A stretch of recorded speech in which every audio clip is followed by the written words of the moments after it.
Hi, this is Julianne and welcome to this tutorial on the virtual travel planner. This is meant to be virtual travel, so if you're watching this in kind of the times that we're in right now with the pandemic and travel being very restricted, certainly can't leave the country right now, and even traveling to other parts of this country are a little bit difficult. So this was created to be kind of a way for you to still experience other places, other cities, cultures, whatever, but in a fun, whimsical way. So if you have a family, you have little kids, this is a great way to still be able to take some virtual trips. So that's what I had in mind when I created this, is whether you can't travel because of a pandemic or if you can't travel because of budgeting or scheduling, this will allow you to have a little bit of fun and still do some things that are related to travel without actually leaving your home. So kind of like a staycation on steroids. So that's what the idea is behind this planner. So this planner is formatted for the Hub Notebook system. So if you don't know what that is, there's a video here that shows you about it, and you can get a free 2-subject Hub Notebook over on the website. Just click this link. And what it allows you to do is put notebooks together, almost like a binder system where you can combine notebooks all into one, yet they all retain their original tabs, and you don't have to worry about losing your tabbing system, but you get to keep them all in one place. So that's what the Hub Notebook system is all about. And this tutorial is what we're recording right here. So these 3 things are all kind of tucked away behind the cover. So if you go to the cover and you go back behind it, you'll see these 3 pages. If you click the Home tab, it will take you here to this Quick Notes page, and most of my planners have this, and it's a place just to drop notes, ideas as soon as they come to you without trying to find the proper place to stick them. You can just drop them right here, and then later on go put them where you want to put them. And on this page, you'll also find my email address, so you can always email me questions, ideas. If you're having fun, I'd love to have your feedback. This is a link to the Etsy shop. You'll find all kinds of planners like this. The website, which is right here, and then the blog portion of the website has a lot of great tutorials on using GoodNotes, but also a lot of fun things on planning. I do a lot of trend things, like what's coming up in the trends, like for the holiday season or whatever time of year that we're at. So you might want to go check that out, the how-to. So these are all what you'll click. When you click the Home tab, you will get to this page here. The next tab, actually, Goals will take you a page further. So in between the goals and the home is this introduction, which is just a quick little how to use this planner, talking about what I just said. If you can't take a trip for whatever reason, that's what this planner is all about. So if you click the goals tab, it will take you to this page here. So this page is, first of all, you kind of want to know, why are you taking these virtual vacations? What do you want to get out of them?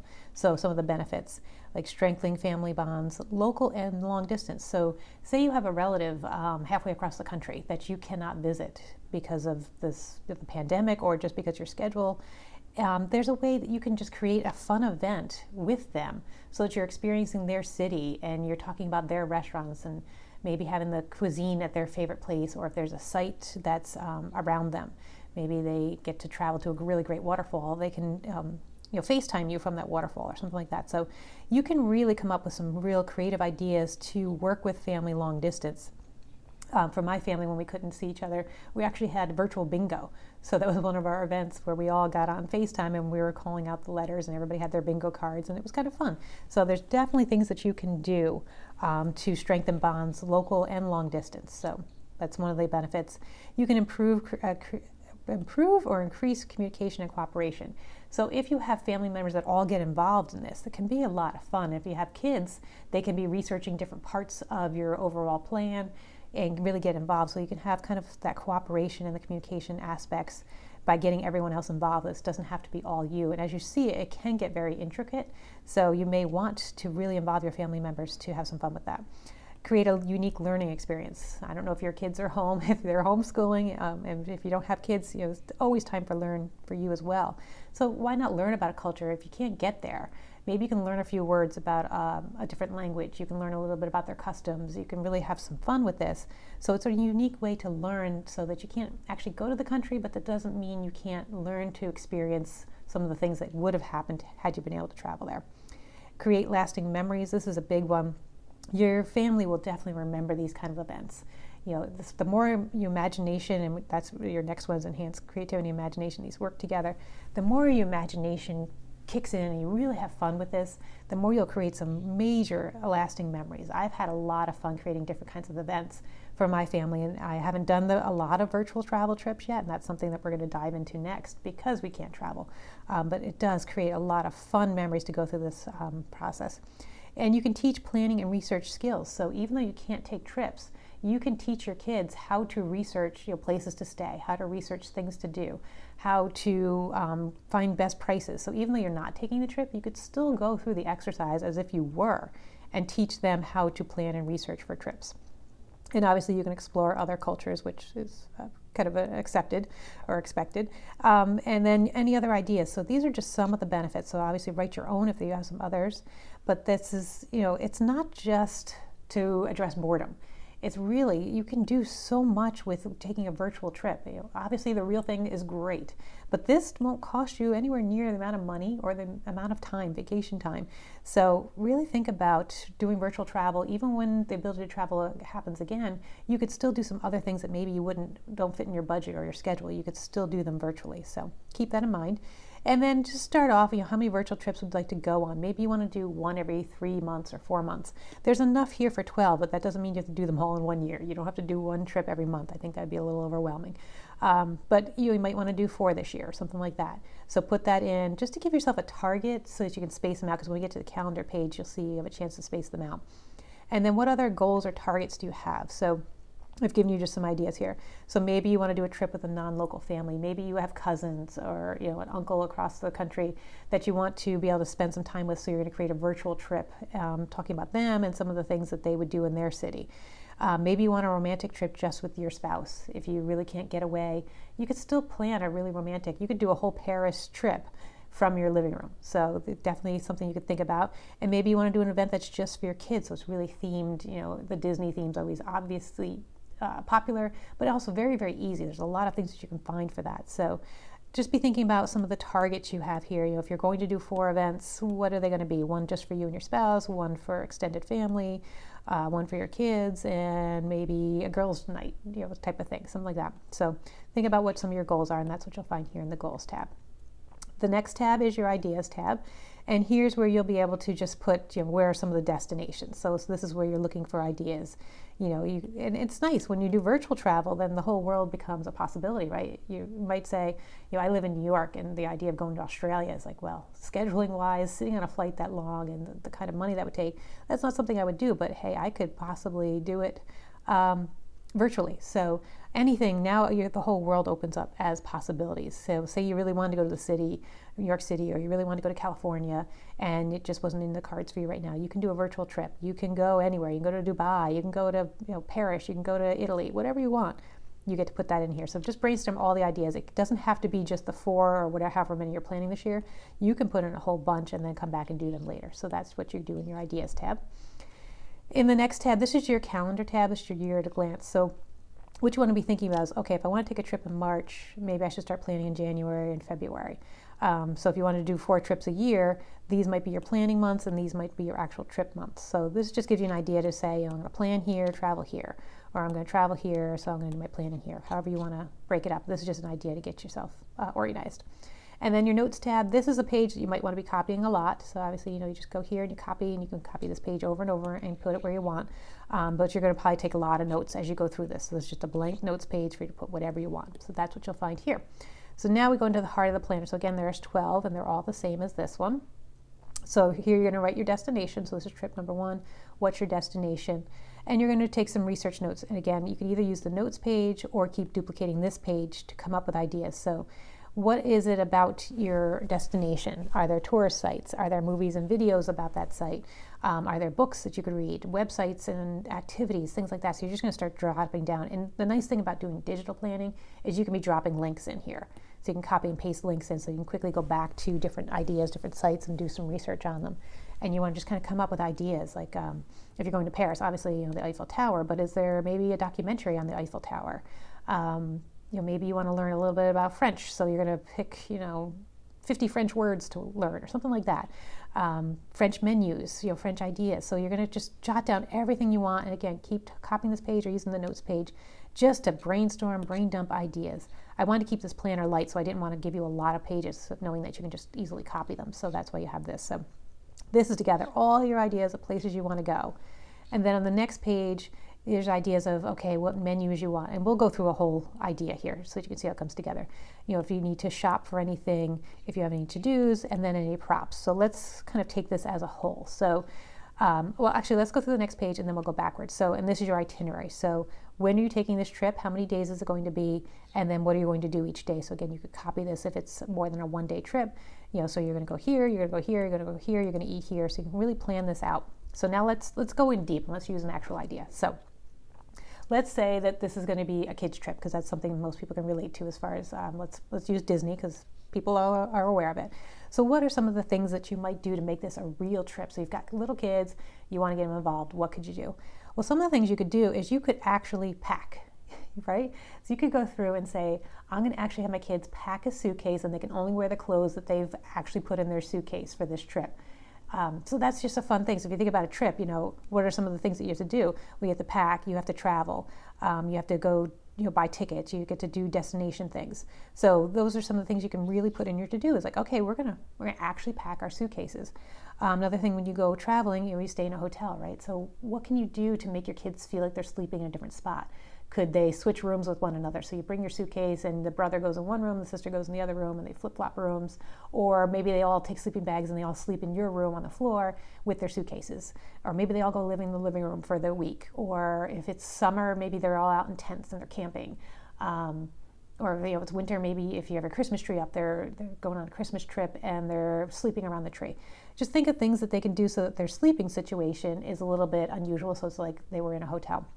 So you can pack, you can have the hotel experience.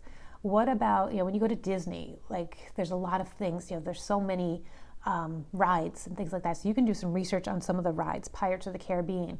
Okay, well, there's a movie about that. So you could put this on your list. We're going to watch the movie.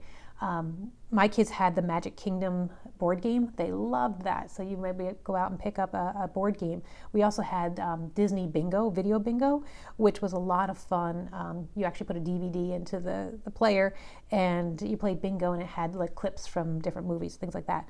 You could do a princess theme one and watch princess movies. You could then start to think about decor, props, and songs. You could create a Disney playlist. You could decorate a room with Mickeys. One of the things that they do is, I don't know if you're aware of the hidden Mickeys, where there's, the Mickey Mouse symbol is all throughout the park and it's hidden in different spots. So you could, cut out, get stickers or cut out Mickeys and then hide them all around your house and have a scavenger hunt.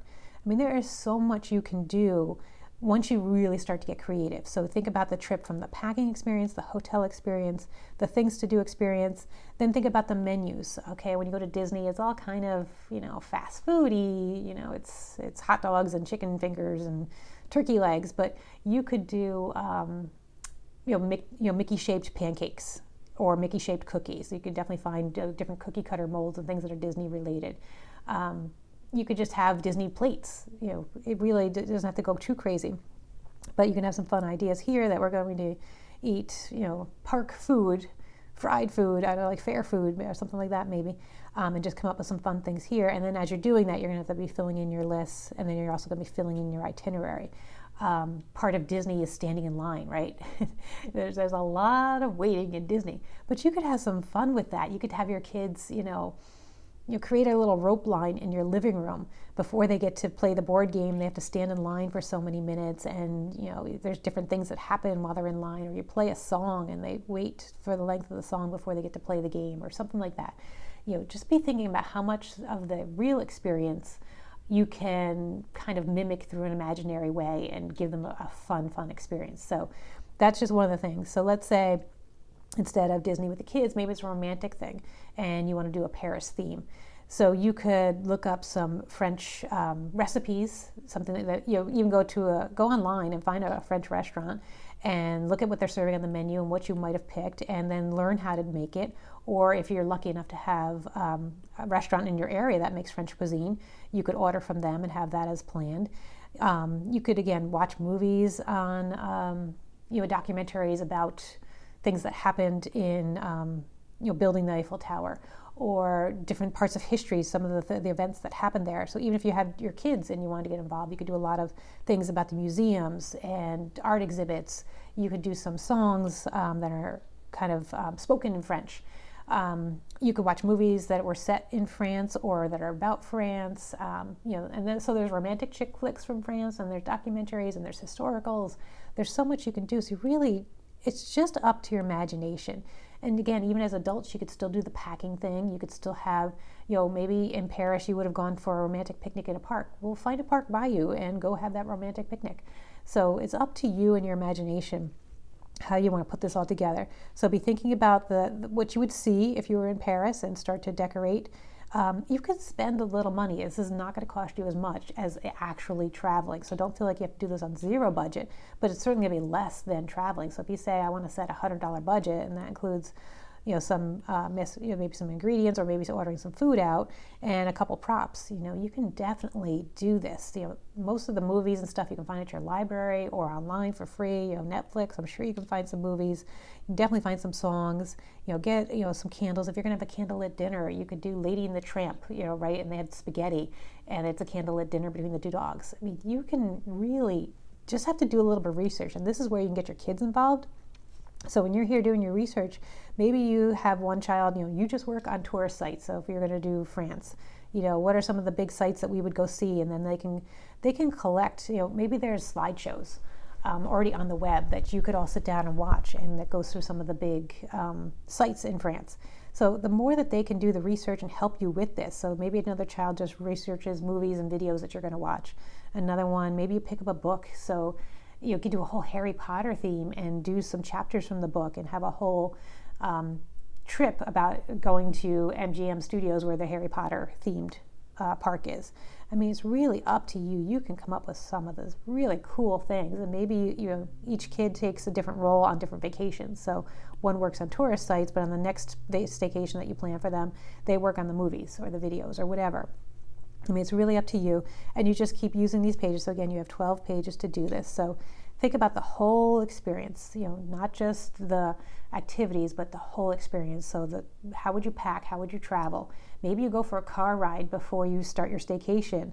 Maybe if you have a little bit more budget, you rent an Airbnb just to be out of your house, and you do some fun things in the Airbnb, so everybody has really packed and feels like they're going somewhere, but they're not really out of their own neck of the woods, but you're coming up with all these fun things for them to do. So that is what this is all about. I will probably do some videos on ideas as well, just to give you some ideas of how to do this, but I hope I've given you enough here to really get started. It's just up to your imagination, and then put it together, put an actual date on the calendar, and then plan your itinerary. What are you going to do? How are you going to get up? What time are you going to get up? And then what are some of the things you're going to do? You want to plan your whole day, minute by minute, if you want to. And if not, you might just say, our staycation starts at 5 p.m. and goes to 8 p.m. for 3 nights. Or we start Friday evening, and then we have a full day Saturday, and that's our whole trip. It's up to you. You get to be in charge. It's a virtual vacation, and the fun thing is you don't have to deal with airports. You don't have to deal with the hassles of dragging your luggage around. You can pack it and bring it from one room to the next. It's really up to you, but it really can be a lot of fun. So get your creativity going, really sit down, brainstorm ideas, start with the beginning of really kind of brainstorming those ideas. Where do you want to go? Why do you want to do it? What are some of the benefits of it? And you can have a lot of fun. So I wish you all the best. Have some great virtual trips.